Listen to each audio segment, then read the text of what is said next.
Alors, je m'appelle Benoît Martin Gousset, je suis géomètre expert et gérant de la société Terragone. Alors, il y a les techniciens géomètres qui vont se déplacer, donc qui ont généralement un niveau bac ou BTS et qui vont aller, utiliser les outils, les tachéomètres et qui vont faire donc pour faire l'acquisition des points sur le terrain, et ensuite ils feront ensuite le traitement au bureau de toutes ces données-là pour pouvoir faire les produits de la société qui vont être le plan topographique, le procès verbal de bornage, les études VRD ou les études d'infrastructure. Et ensuite, en deuxième lieu, il y a le géomètre expert qui lui, à la taille de ma société, va faire plutôt toute l'analyse juridique et les contrôles et vérifications avant diffusion vers les clients, hein,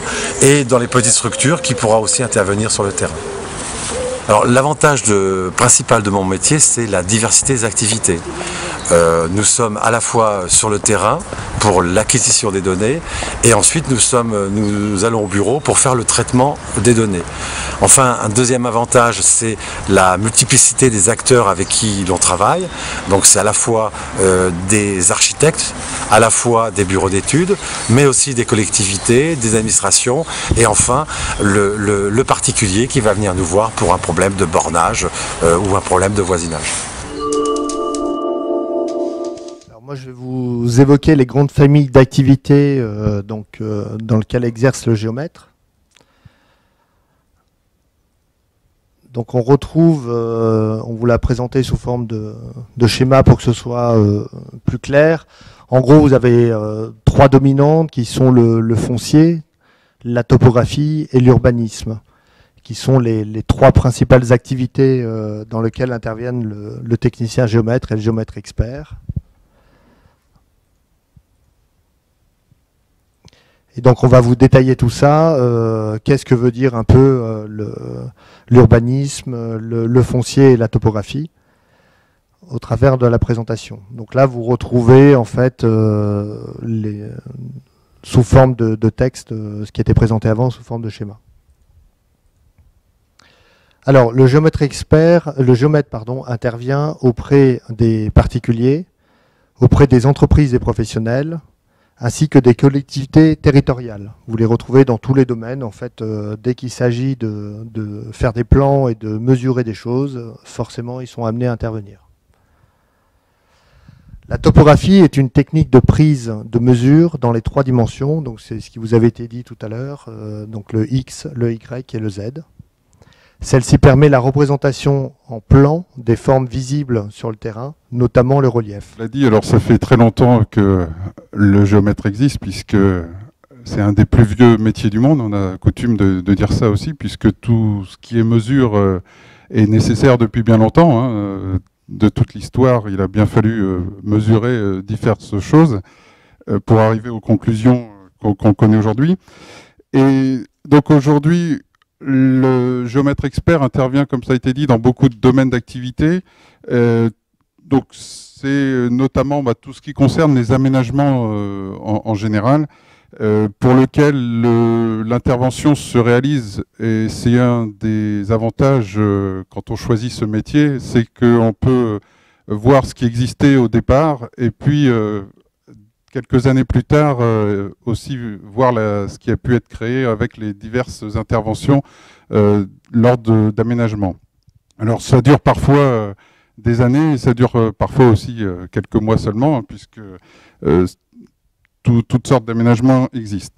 Donc pour les aménagements, on dresse initialement les plans l'état actuel, hein, ce qui existe avant tout aménagement, les élus, les gens qui projettent toutes sortes de choses ont besoin de l'état actuel. Donc c'est un géomètre qui va mesurer au départ l'état du terrain en topographie, donc en X, Y et Z, et puis également savoir où on intervient, c'est-à-dire savoir si on est chez soi ou pas, donc eh bien de déterminer les limites ou la propriété sur laquelle on doit intervenir.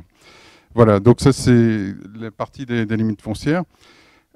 Donc le géomètre expert donc, est habilité à délimiter le terrain et à le borner. Hein. C'est pour pouvoir fixer les limites de propriété, mais aussi définir les nouvelles limites du projet qui va exister. Alors, pourquoi? Parce que tous ces projets d'aménagement, eh bien, il y a une problématique qui est liée à ce qui va être réalisé. Donc, généralement, on a des constructions qui vont être réalisées comme celle dans laquelle nous sommes aujourd'hui et qui doivent respecter des règles du jeu. Les règles du jeu, c'est quoi? Ce sont des règles d'urbanisme qui sont fixées par des documents d'urbanisme que l'on appelle PLU en général pour les communes. Vous avez peut-être encore en tête le mot de plan d'occupation des sols, mais aujourd'hui ça s'appelle un plan local d'urbanisme. Donc divers échelons de plans existent hein, dans le cadre de l'aménagement.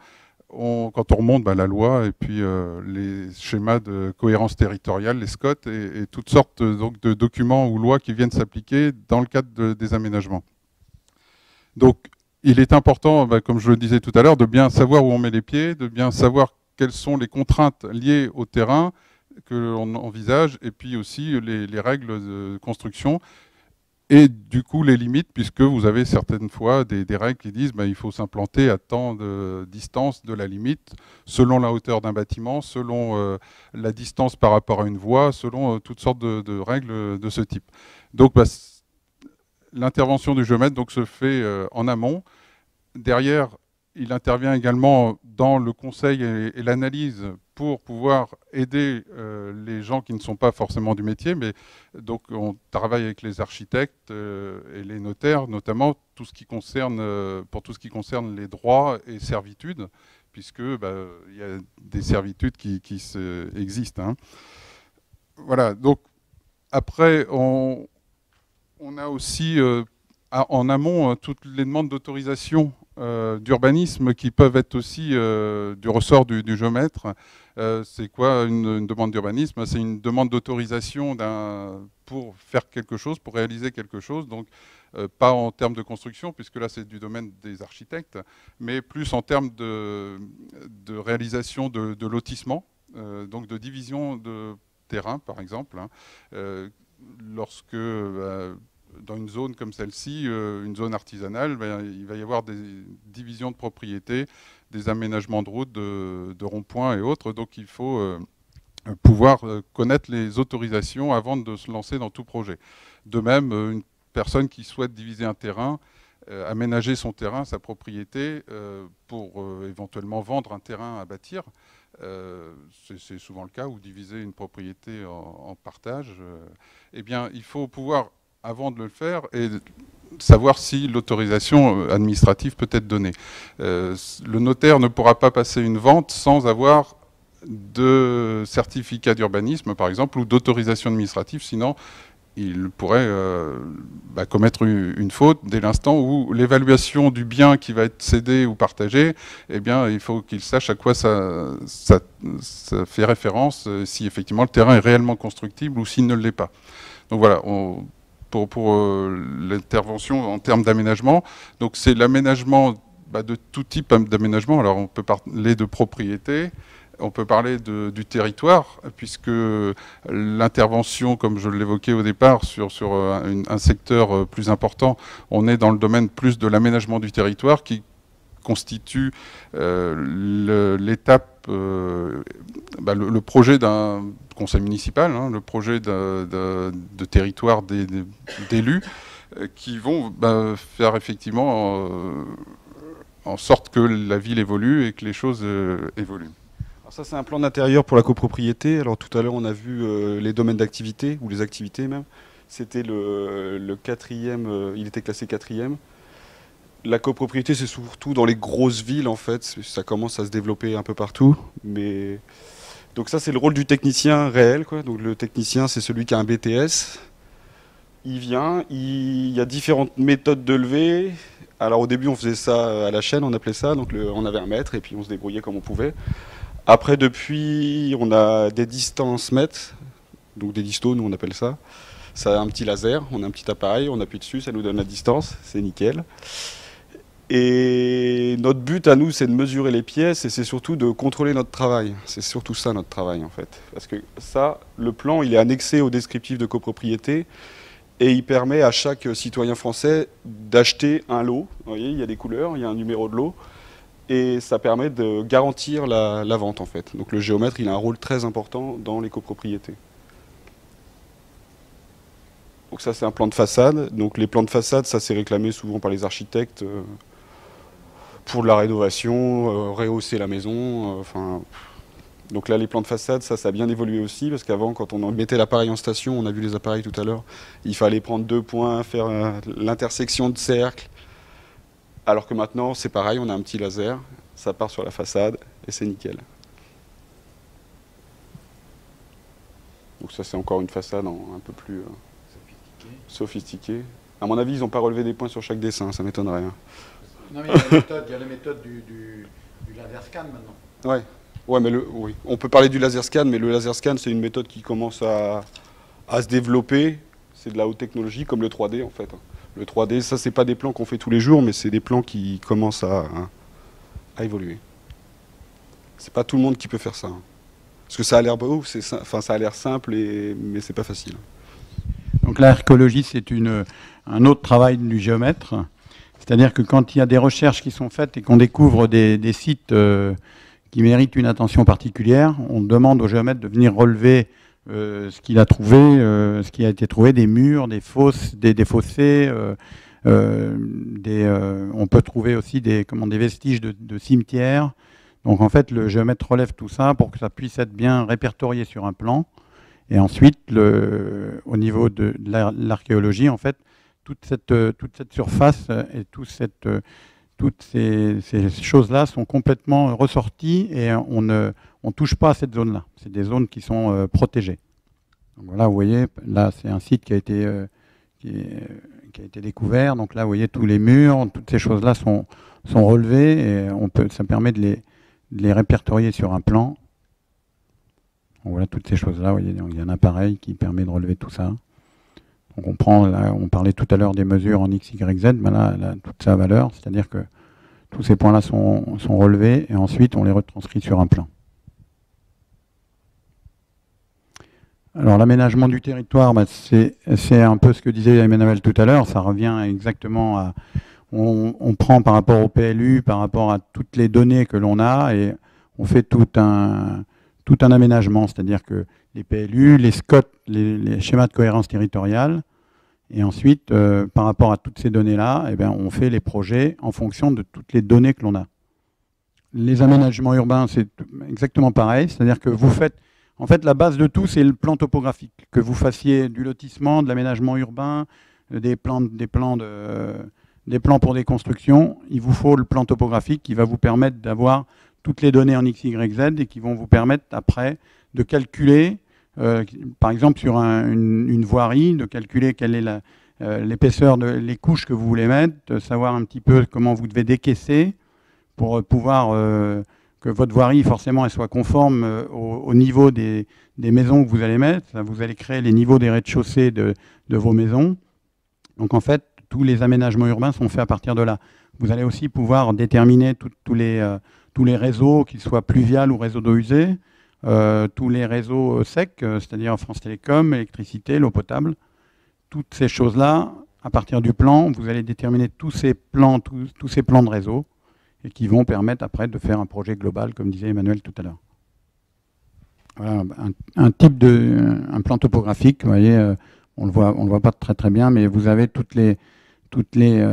si vous avez des bordures, les bordures ont été relevées. Si vous avez les réseaux existants, on prend les profondeurs des réseaux. Ça nous permet exactement de savoir comment on peut rattacher le projet sur tous ces éléments-là. Il y a aussi le relevé des cimetières, c'est-à-dire que pour bien déterminer les concessions et pour les espaces qui sont disponibles et toutes ces choses-là, il y a des plans de cimetières qui sont effectués également. Auquel est associée une base de données où vous avez tout le libellé des concessions. Donc la division foncière, c'est on a un terrain, elle appartient à une personne, la personne elle veut revendre un bout de terrain, le géomètre il vient, il replace les limites d'abord, donc il vient, il mesure le terrain, il place les limites, Et après, il définit la division. Ça, c'est son boulot premier. Après, depuis je ne sais pas combien de temps, 30 ans, 20 ans. Maintenant, par exemple, on a un immeuble avec un centre commercial en dessous, après des habitations. Donc avant, on divisait en 2D, maintenant on divise en 3D pour que chacun comment je peux dire, pour que chacun soit chez soi en fait. C'est le but. Et donc, la division en volume, si vous voulez, ça vient compléter un règlement de copropriété. Sur un règlement de copropriété, vous avez chaque appartement, vous avez des espaces communs avec des charges. Donc il y a des calculs qui sont faits pour que chacun paie les charges communes. Sur une division en volume, c'est un peu différent. Alors souvent on le fait dans des parties qui sont pas, c'est pas énorme. C'est-à-dire que vous avez, par exemple, sur 2 appartements, vous allez avoir un appartement sur le même sol, un propriétaire au rez-de-chaussée et au-dessus vous avez un autre propriétaire. Donc là on peut faire une division en volume, c'est-à-dire que celui qui va avoir le rez-de-chaussée va avoir toutes les charges qui lui incombent jusqu'au plafond et le sous-sol. Par contre, il n'aura pas de charge sur la toiture. La toiture, ça sera sur la division en volume, elle est totalement à la charge du lot supérieur. C'est un métier qui est très intéressant. Je ne vais pas vous dire l'inverse, mais qui est très intéressant. Pourquoi ? Parce que effectivement, on a une palette d'actions qui est j'allais dire infini, parce que dès l'instant où il y a de la mesure, dès l'instant où il y a de la définition de propriété, ça fait partie quand même de beaucoup de choses et de beaucoup de transactions. Donc c'est le quotidien de chaque propriétaire qui est en jeu finalement. Donc c'est dans tous ces domaines-là, on a effectivement la profession s'est organisée autour des activités au départ liées à la mesure. Donc on a la partie topographie, comme on a dit tout à l'heure. Et à partir de ça, on peut tout faire puisque beaucoup de choses sont mesures et naturellement est venue se greffer la partie juridique. C'est-à-dire la validité et la confiance que l'État a placée dans la mesure et dans la propriété, donc en disant voilà, il faut un garant de la propriété, et c'est pourquoi en 1946 il a été créé l'ordre des géomètres experts qui donc a le rôle de garantir les limites de propriété, mais c'est au titre de l'ordre, et donc la responsabilité du géomètre est engagée à ce titre-là. Donc c'est pourquoi vous voyez après décliner un petit peu des dérivés de la mesure et du professionnel géomètre. Donc après, les cabinets de géomètres experts, les géomètres qui ont été formés aussi dans les cabinets selon leurs affinités par rapport à tel ou tel type de travail, se sont soit installés pour faire une activité, c'est le cas des topographes, ou d'autres ont aussi choisi de faire de la maîtrise d'œuvre. Ce qu'on appelle la maîtrise d'œuvre, c'est tout ce qui est conception de voiries, de réseaux divers.